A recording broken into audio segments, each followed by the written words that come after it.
she say, man, pick your chin up. Let's go over your lines, Denzel.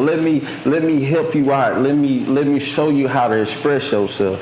And what made you do that for me? I got to know. Like, what made you put me to the side and say, Denzel, you tripping? You got it. Come on, let's talk about it. What made you do that? Because you're my friend. You're my friend. And then I've always been the one,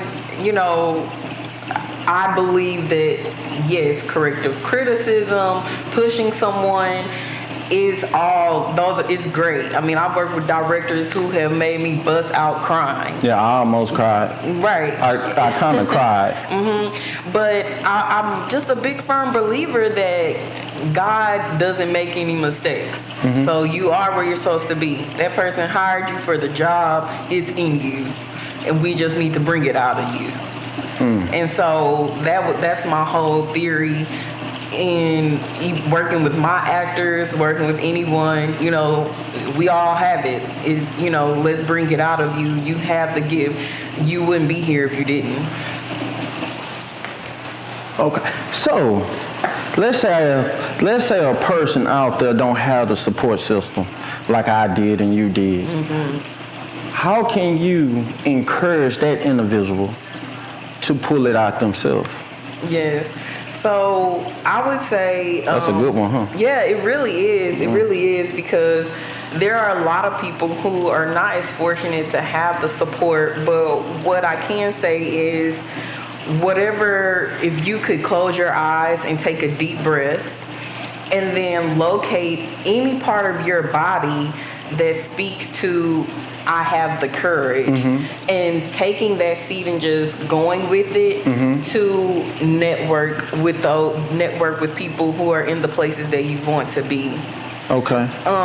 Because all it takes is one yes. And that's it.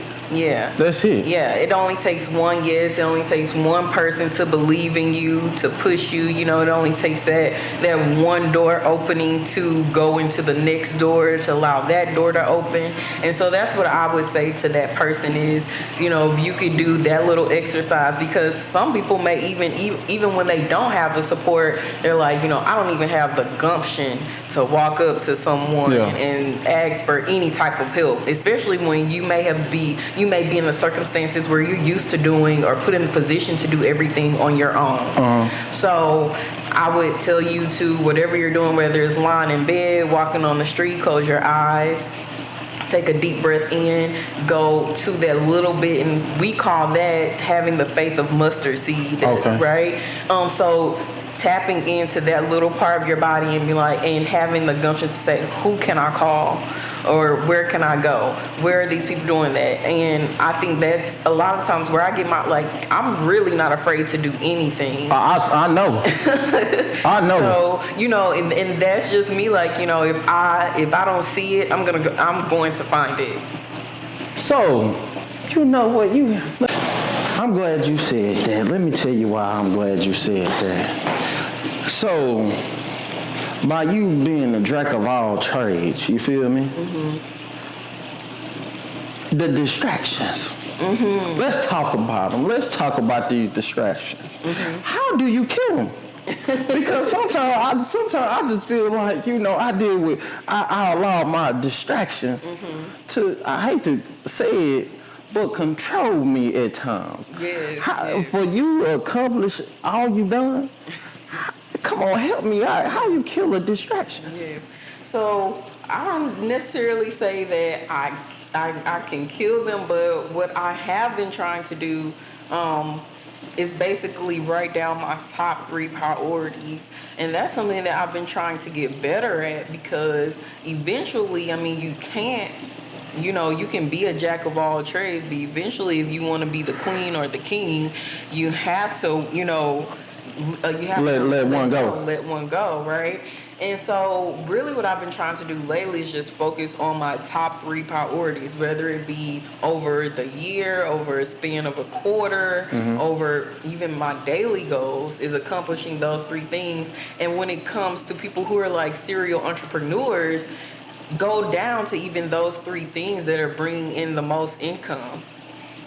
because we as independent filmmakers, actors, and everything, we're trying to be, I want to be the tattoo artist, the real estate agent, the babysitter, and everything. But the other part to this is if I really feel like, and I'm learning this. This has been one of my biggest fallbacks or setbacks, is not being all in.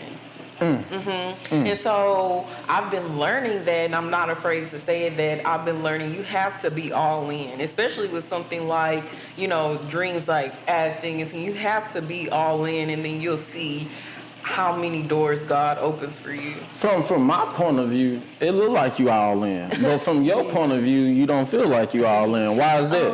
Well, I do feel like I'm all in, but I would say that most of my things I've learned that, if it goes with different levels.